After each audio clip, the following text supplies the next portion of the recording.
So, for those of you who follow me on Twitter, you may be aware of the fact that I made a comment not that long ago in regards to a tweet that Elon made about safety involving Starship and proceeding with extreme caution. He's never really said anything like this in the past, talking about the possibility of a pad explosion, what that might mean to the future of Starship, delaying it for 6 months, etc. So, I expressed appreciation to him on Twitter. I have no idea if he saw it or anything like that. But in any event, what was interesting is a mere few hours after that, indeed, it may have been roughly at the same time, a story hit the news wires about SpaceX and safety. And unfortunately, this is something that also involves SpaceX being fined by OSHA for not observing proper safety protocols and a man being placed in a coma for almost a year.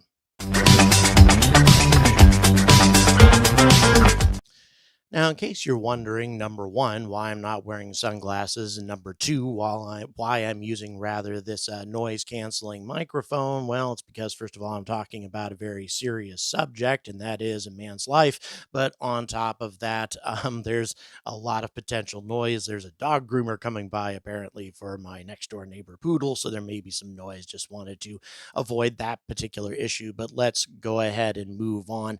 There is a YouTube channel called Semafor that actually has done a really good job researching this particular story. I'm actually going to refer you to that for all of the in depth details. The main thing that I wanted to talk about is a lack of transparency on the part of SpaceX and this interesting coincidence between this incident becoming public and Elon Musk talking about proceeding with extreme caution. Is this just a coincidence? Well, that's what I want to find out. So, really, a Semaphore story, and once again, go check it out yourself. They lay it out very nicely, but the entire focus is on people involved in the space industry on the construction side, and the implementation side. In other words, people who carry out dangerous jobs, and the fact that they don't really get recognized, especially if they die in the line of duty. And this is something that happens. This is a very dangerous industry. They're working with very dangerous things. I mean, lots of liquid oxygen, liquid methane, liquid hydrogen, etc. In other words, essentially a bunch of bombs. And every now and then, accidents do happen. One point that they do make is there are monuments set up to recognize the astronauts on Columbia, on Challenger, but virtually nothing for the average worker who loses his life in the advancement of mankind's progress into the solar system. Well, this isn't 100% true. This is a monument that I photographed in Titusville, dedicated to the memory of everybody who gave their lives in the construction of rockets, space shuttles, really everything involved in NASA's exploration of the solar system.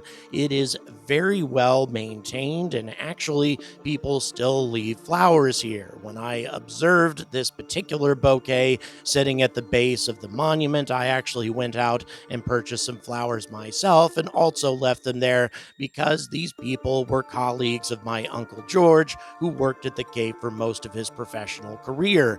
But here's the point: SpaceX doesn't have anything like this. Really, I don't think anybody in the space industry has much of anything like this. And that's unfortunate, although there's reasons for that, which I'll get into a little bit later. But in this particular case, a technician was performing a pneumatic pressure check earlier this year on a Raptor 2 engine. It happened on January 18th at the company's factory in Hawthorne, California, and a fuel controller cover broke free. According to the OSHA report, quote, the final step in the pressure check operation, venting was done for the first time using an automated program as opposed to the normal manual method that had been used in previous operations. Immediately after initiating the automated venting, the employee was struck by the fuel controller cover, which broke free from the controller module. The controller cover had sheared at the vertical to horizontal beveled seam, liberating the cover face from the assembly. assembly. The employee suffered a skull fracture and head trauma and was hospitalized in a coma for months. And actually, as far as we know, this man is still in the hospital. And by the way, his name is Francisco Cabada, father of three. Now, as I mentioned before, these incidents occur all the time in manufacturing. And by the way, I'm showing you some ULA manufacturing processes simply because I have more of that than I have of SpaceX manufacturing footage. But it really doesn't matter. The principle remains the same no matter who's manufacturing the rocket. This stuff is dangerous, people get injured, and investigations are carried out. And on two occasions, or rather in two particular instances, OSHA issued a fine for penalty and failure to abate event history. These weren't huge amounts of money, just a little over $18,000, just a parking ticket for Elon Musk, but nevertheless, it is the principle. And by the way, if you're wondering, a failure to abate violation exists when the employer has not corrected a violation for which OSHA has issued a citation and the abatement date has passed. A failure to abate also exists when the employer has not complied with the interim measures involved in a long-term abatement within the time given. So, in any event, SpaceX didn't handle this incident appropriately and was fined for it. Again, this is nothing extremely unusual in the industry. Mistakes are made all the time. The problem is a GoFundMe page was posted for this particular technician, and he actually raised over $50,000 to help him through his recovery process and to help his family, given that he is still in the hospital and unable to work, and as a matter of fact, may never be able to work again. And all of these people refuse to be identified. They identified themselves as SpaceX employees, but they wanted to make damn sure that their names weren't mentioned. As a matter of fact, nobody at SpaceX is comfortable in talking about this issue. Not to the press, not in that YouTube video I talked about, not to anyone. And given the fact that I was so hard on Blue Origin for a lack of transparency, I've felt hypocritical not talking about this as well, especially since this happened so recently. And also, I can't help but wonder, is Elon's tweet recently about safety and about proceeding with caution related to the fine that was issued just a couple of days ago?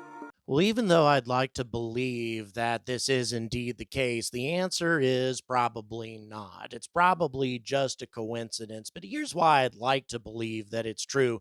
Right now, Elon Musk and probably everybody at SpaceX is under strict instructions to not speak to anybody, not to Mr. Kabata, not to his family, not to the press, not to anyone, because there's probably very involved and delicate legal proceedings in process. And under those circumstances, and by the way, I've been involved in things like that in previous jobs, you don't talk to anyone. Lawyers make that very clear to you. So, really, maybe the story is more about how difficult it is for a company to actually acknowledge their sadness, their regret over a particular incident, especially if they might have been at fault, as OSHA seems to believe, without putting themselves in a tremendous amount of danger to where they're going to end up being owned by the person that has been injured by whatever negligence may have been committed. Our litigious society makes it so difficult to do anything that most of us would regard as being humane, and also to have a policy of transparency at any company. So, yeah, what I would like to believe is that Elon Musk would really like to make a comment about this issue, but instead he made a vague comment about how SpaceX is going to proceed with greater caution as far as Starship is concerned. Whereas what he really meant is, in the aftermath of this event, SpaceX is going to be proceeding with greater caution as a matter of policy. Once again, I have no evidence whatsoever to support that. It's just what I would like to believe. Once again, if you want to see this story in greater detail, go ahead and check out Semafor. And to be absolutely clear, I don't believe that SpaceX is involved in any sort of nefarious activity or anything like that. I really believe they're just simply doing what their lawyers tell them to do. However, at some point, once all of the lawsuits are done, once any awards have been made to this poor man and his family, I think SpaceX would probably be wise to make a statement in regards to this and perhaps erect some sort of plaque like exists at Titusville to recognize the people who are either seriously injured or, in some cases, give their lives in the advancement of mankind. Please like, please subscribe. Also, I have Mr. Kabata's GoFundMe page linked in the description. If you feel compelled, please visit it and make a contribution. Believe me, it would definitely help. There are very few institutions in the United States that provide a lot of support for people who go through things like this, and it would be very helpful during this interim period. And as always, stay angry about space.